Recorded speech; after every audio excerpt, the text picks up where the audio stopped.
ऐ कराची, ऐ कराची तू अमानतदार आहीं, तू असां जो प्यार आहीं।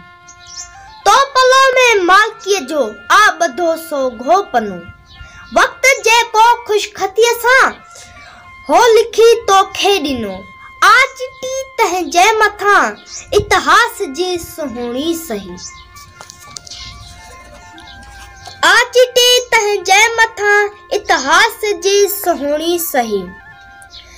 तू अज़ल जे तस्फ़ीअ में भाग पंहिंजे जी पती, हथ कीअं तो ता खणूं तू असां जी ज़िंदगी।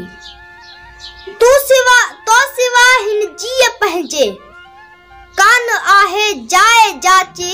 ऐ कराची, ऐ कराची, ऐ कराची तू अमानतदार।